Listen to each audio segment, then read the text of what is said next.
आज lecture number 20 होगा हमारी सीरीज़ का और क्लियरिंग इन द स्काई। और यहाँ से हमने छोड़ा था एक पैसेज, मैंने आपको बताया था that is very important passage, that is most likely to set in your annual exams. ठीक है ना, बिकॉज मैं आपको उन पैसेजेस को भी इंडिकेट करूँगा which are very likely to set in your paper, which are most important ones. ठीक है जी, तो ये था। उसके बाद है नेक्स्ट है कि why do you take this the path straight up the point. Why do you take, आप क्यों टेक इख्तियार करते हैं। वाई डू यू अडॉप्ट, क्या द पाथ, या रास्ता, कौन सा रास्ता, स्ट्रेट अप द पॉइंट, वो रास्ता जो सीधा उस पॉइंट पर जाता है। ये पॉइंट से बात क्या है, the highest point of the mountain top where the old man had planted a piece of land. ठीक है ना, टॉप क्या है, माउंटेन टॉप है। ये देखिए स्पोर्ट में ये टॉप है एंड समवेयर,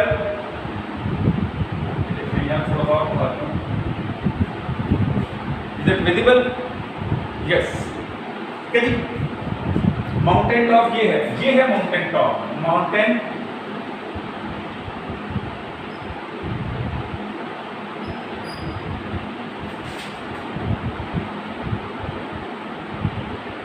टॉप, ये पहाड़ की बुलंदी है। Why do you take this path, आप रास्ता क्यों इख्तियार करते हैं स्ट्रेट सीधा अप द पॉइंट, इस पॉइंट तक, इस नुक्ते तक। ठीक है जी, आई आस्क, मैंने पूछा, look at these other path, देखो दूसरे रास्तों की तरफ। लुक एट, देखो, एट दीज अदर पाथ, दूसरे रास्तों की तरफ देखो। What are they doing here, what are they doing here, दूसरे रास्ते क्या कर रहे हैं। What are they doing here? What is the purpose of other paths? You know, it means not only a single but many paths are moving upwards towards the highest point of this mountain. Not only one path. ठीक है, एक रास्ता जा रहा है but that path is very straight. Inshallah, by the end of the lesson you will have a clear idea about these paths that are moving ultimately towards the highest point of mountain. वो कह रहा है दूसरे रास्ते भी तो हैं। And this is a question that was put by Mr. Jess to his father.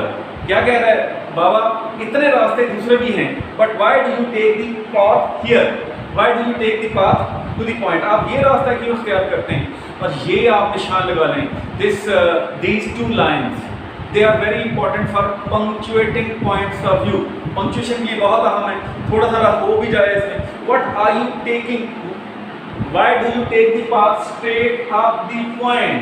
देखिएगा, देखिए आपने नरेशन पढ़ी होगी, थोड़ा सा देख लें। नरेशन, नरेट करना,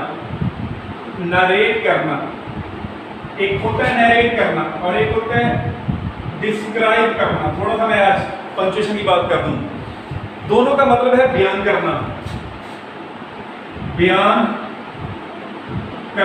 किसी बात को पहचाना। But there is a certain difference, बहुत बारीक डिफरेंस है between these two words. Describe mean to describe, to tell about an incident or episode. To tell about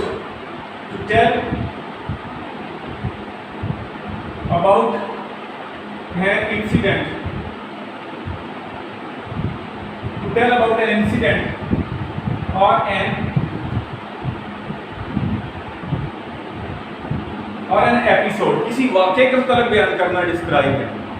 आप जाते हैं, you see that there happened an accident and you start reporting that incident, you start describing that incident to someone else। ठीक है ना, इसको कहते हैं tell about an incident or episode। अब narrate क्या है, to tell about the word exactly spoken by someone। कोई बंदा लफ्ज बोलता है, उसके लफ्जों को बयान करना। To tell about words, to tell about exact words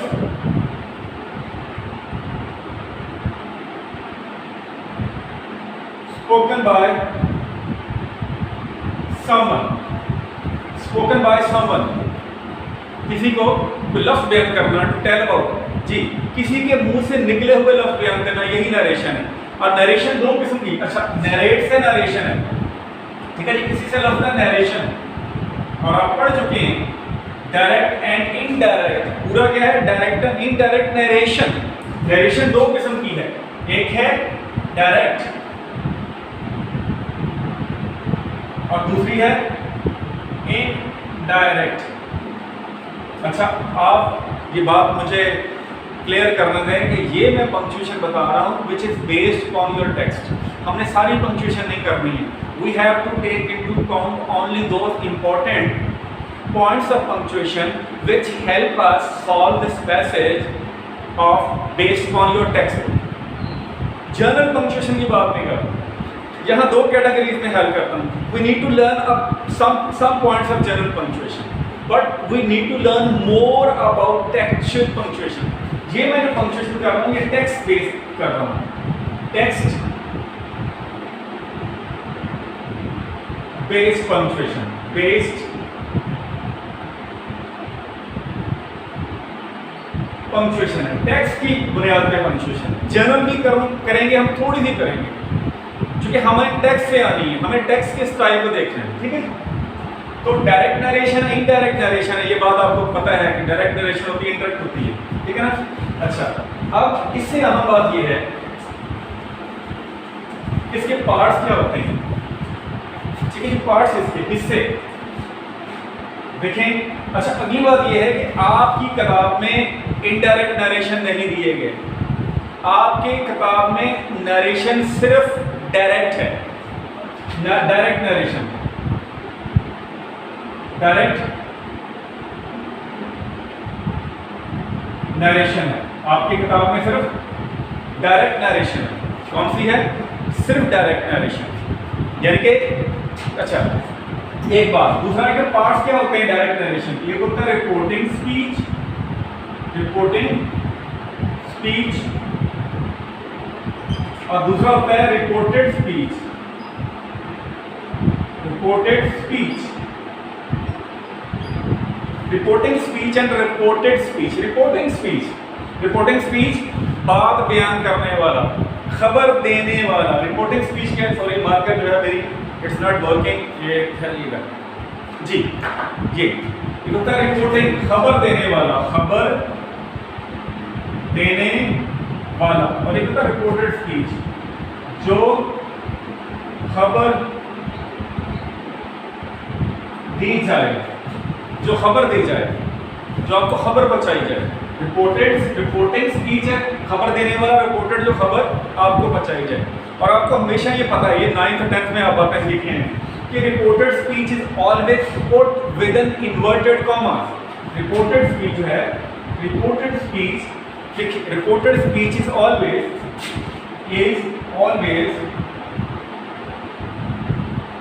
put with N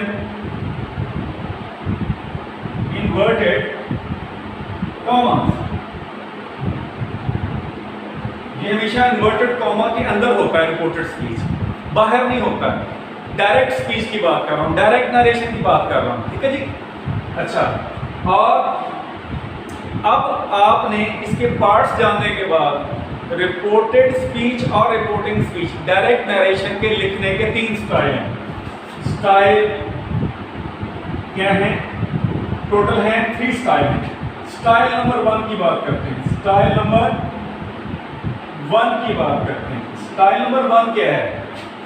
usual style है, वेरी नॉर्मल स्टाइल है कि put reporting speech first and then put reported speech. पहले रिपोर्टिंग स्पीच को रखें बेटा, बाद में आप रिपोर्टेड स्पीच को रखें। दूसरा है कि रिपोर्टिंग स्पीच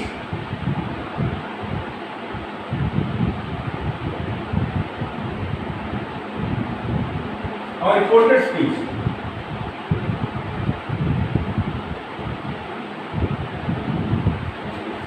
रिपोर्टिंग स्पीच और रिपोर्टेड स्पीच। रिपोर्टिंग स्पीच को पहले लिखें, रिपोर्टेड स्पीच को बाद में लिखें। ऐसे आपकी याद दहानी के लिए, हालांकि कुछ सेंटेंस नहीं है, कुछ बिल्कुल ऐसे मैंने कहा मैं उसके ऊपर डालूंगा।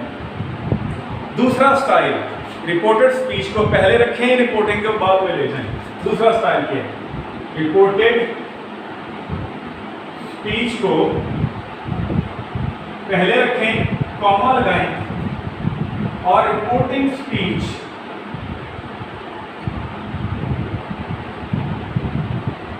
को बाद में रखें। ये दूसरा स्टाइल है, ये पहला है, ये दूसरा है। अब हम बात करेंगे तीसरे स्टाइल की। तीसरे स्टाइल में, थर्ड स्टाइल में, स्टाइल नंबर थर्ड, उसने क्या रिपोर्टेड स्पीच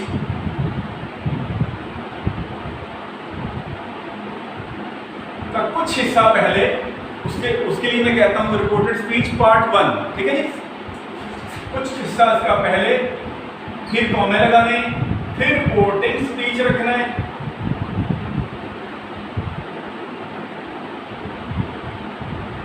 उसके बाद फिर कॉमा, फिर रिपोर्टेड स्पीच का दूसरा हिस्सा है।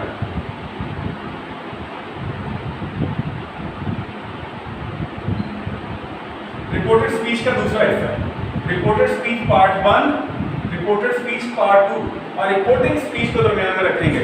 इसको कहते हैं सैंडविच स्टाइल। ऐसे मैं अपनी तरफ से कह रहा हूं, कहते नहीं है sandwich style, because you put reporting speech in two parts of reported speech, in two reported speech. Sandwich style क्या, रिपोर्टिंग स्पीच दरमियान में आ जाते हैं, ये सैंडविच स्टाइल, ठीक है जी। ये तीसरा स्टाइल है, उसकी मिसालें मैं आपको देता हूँ, फिलहाल ये समझ लें। अब इस पैसेज पे देखिएगा क्या अप्लाई हो रहा है, ठीक है जी। इस पैसेज के ऊपर स्टाइल नंबर थर्ड अप्लाई हो रहा है। वो कैसे जी? पहला रिपोर्टेड स्पीच है, why do you take the path straight up the point.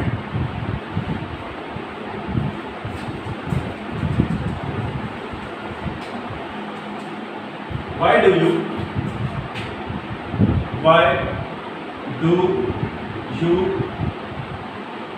take the point, the path? आप क्यों रास्ता इख्तियार करते हैं? Take the path straight up the point, straight up the point.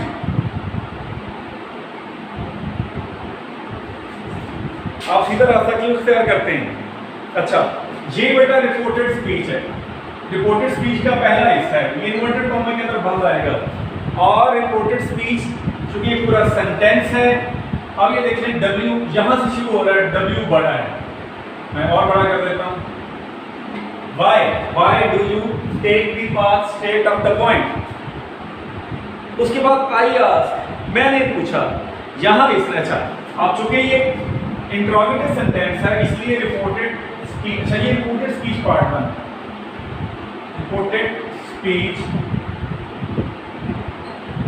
1 है। इंट्रोगेटिव सेंटेंस है, सवालिया फिक्र है, चूंकि ये सवालिया फिक्र है, therefore a question mark has been put after end of this sentence. Question mark आ गया, ठीक है, ये और बड़ा कर देता हूं, ये क्वेश्चन मार्क आ गया। उसके बाद आई आस्क, मैंने पूछा, किताब वाले ने ये किया हुआ है कि किताब वाले ने, ये रिपोर्टेड स्पीच है, मैंने, आई आस्क, मैंने पूछा। अच्छा, अब ये पॉइंट जनरल पंक्चुएशन का है। जनरल पंक्चुएशन में जब भी आई अकेला आएगा, I as an alphabet letter, it will be in capitalized form. क्या आएगा? आई बड़ा आएगा। आई जब भी अकेला आएगा लिखेगा when I comes single, it is always capitalized।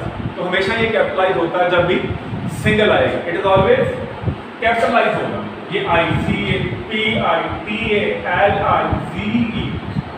Capitalise होगा। अच्छा, किताब वाले ने क्या किया? ये रिपोर्टिंग स्पीच है, ये रिपोर्टिंग स्पीच है। आपने ये करना है, रूल पक्का कर लेना, किताब वाले को यहां आपने फॉलो नहीं करना। एक कॉमा रिपोर्टिंग स्पीच के शुरू होने से पहले और एक बाद में, जब दरमियान में रिपोर्टिंग स्पीच आ जाए, कॉमा पहले और कॉमा बाद में, सैंडविच बना दिया। अब रिपोर्टेड स्पीच का दूसरा हिस्सा, look at these other parts. Look देखो, अब लुक, अच्छा जितने आप रिपोर्टेड स्पीच के हिस्से बनाएंगे उतने ही हिस्से बनाएंगे, उनमें से जो फर्स्ट वर्ड होगा उसका फर्स्ट लेटर कैपिटल होगा। यहाँ लुक पड़ा, लुक इन्वर्टेड कॉमा शुरू, रिपोर्टेड स्पीच का दूसरा हिस्सा, look at these other parts, look at these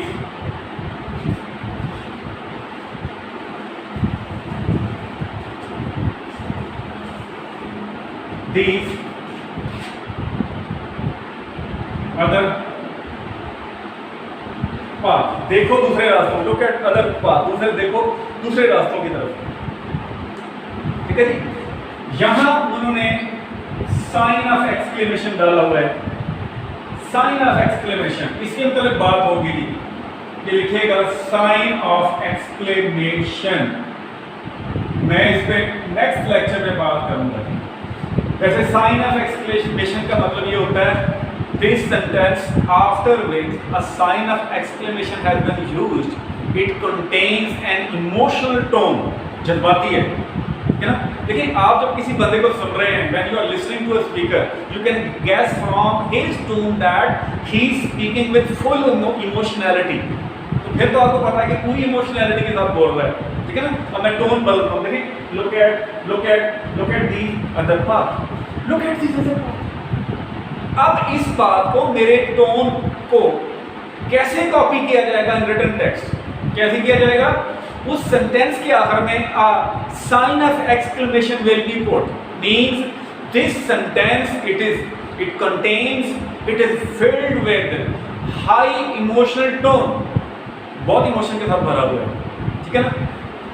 अच्छा, इसको गैस करना थोड़ा सा मुश्किल होगा आपके लिए, क्योंकि आपको तो नहीं पता है कि कौन सा सेंटेंस इतना इमोशनल है, कौन सा कम इमोशनल है, तो उसकी आपने टेंशन नहीं लेनी। जहां आपको गैस हो जाए वहां लगा देना है, जहां नहीं गैस हो तो छोड़ा भी जा सकता है, कोई टेंशन नहीं। दूसरा है कि पंक्चुएशन के 5 नंबर हैं, 5 नंबर का मुराद ये है कि आपने 5 या 6 पंक्चुएटिंग पॉइंट पुट कर देने हैं, एक अगर रह भी जाए तो खैर। अच्छा, exclamation, look at these other path, देखो दूसरे रास्तों की तरफ। What are they doing here, वो क्या कर रहे हैं, व्हाट क्या आर दे डूइंग हियर, ये भी सेंटेंस कंप्लीट होता है यहाँ। What are they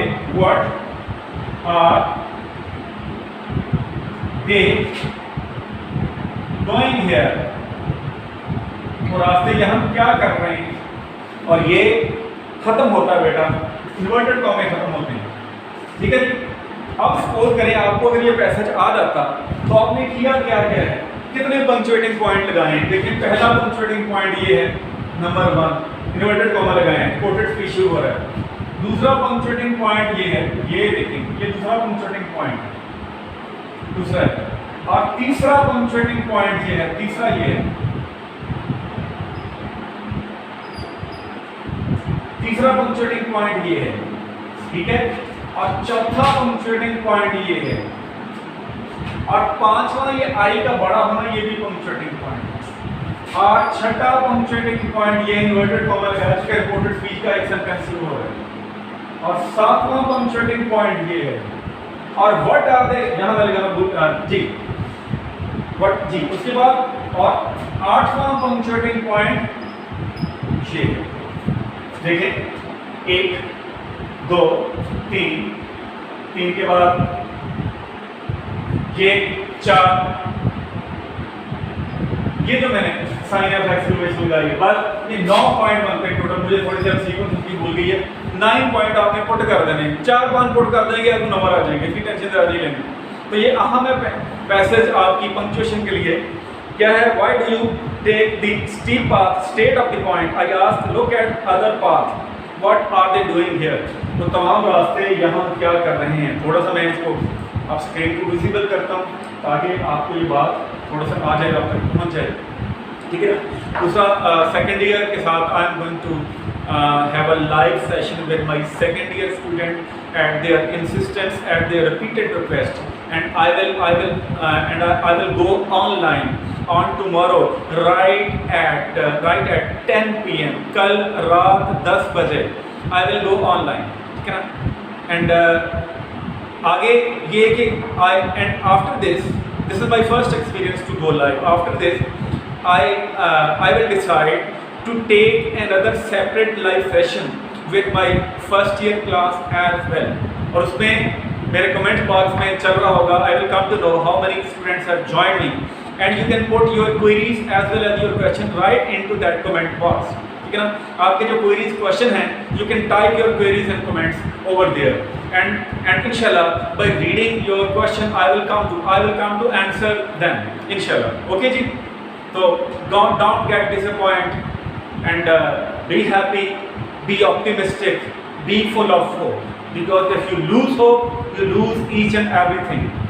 Try to adjust yourself to this mode of teaching, because for the time being we are left with no other option except this one of taking our classes online. At least it is something, it is said that something is better than nothing. So taking live classes is better than taking almost no class. Okay, तो आज इसी के साथ जो है वो मैं यहाँ थोड़ा सा अपना सेशन को रोकता हूँ। दूसरा ये कि हमारी मजबूरी होती है, बड़ी वीडियो हमसे बन जाती है, तो it is very difficult to upload that big video.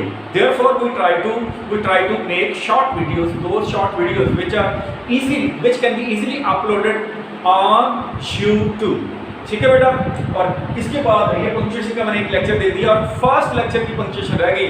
मैंने दूसरा ये 15 तारीख का टेस्ट मैंने जो है असाइनमेंट दिया है। टेस्ट और असाइनमेंट में एडमोडो क्लासरूम में कोई फ़र्क नहीं होता। मैं कुछ आपको क्वेश्चन बना के दूंगा और कुछ ट्रांसलेशन का एक पैसेज दूंगा, कुछ सिनोनिम की लाइन्स होंगी और जो ट्रांसलेशन का पैसेज है वो थोड़ा सा देख लें। ट्रांसलेशन का जो पैसेज है वो होगा 15 नंबर का, ठीक है जी, 15 मार्क्स का। अब सिनोनिम होंगे 3 या 5 लाइन्स के सिनोनिम होंगे और जो है वो क्वेश्चन शॉर्ट क्वेश्चन होंगे। इसकी मर्जी है, मैं 5 क्वेश्चन आपको दे दूंगा, 3 दे दूं, 5 दे दूं, ये मेरी मर्जी है। चलिए 5 रख लेते हैं, तो 5 को 2 से ज़रब दें, 10 नंबर इसके, 3 से 5 सिनोनिम और एमसीक्यू को इकट्ठे करके 5 नंबर इसके ले लें, 15 नंबर इसके ले लें, तो 10 15 30 नंबर का टेस्ट इंशाल्लाह 30 का हो जाए, 28 का हो जाए इंशाल्लाह। तो मैं अपलोड करके आप तक पहुंचा दूंगा और 15th of May को you will be able to see that test on 15th of May and you will be given one day to solve it and then return it back to me. ठीक है बेटा जी। इसी के साथ बेटा आज ये थोड़ी सी पंक्चुएशन का पॉइंट था। मैं जो फर्स्ट ईयर का जो है रह गया एक्सरसाइज में उसको भी इंशाल्लाह क्लियर कर दूँगा। ओके बेटा, अल्लाह हाफिज़।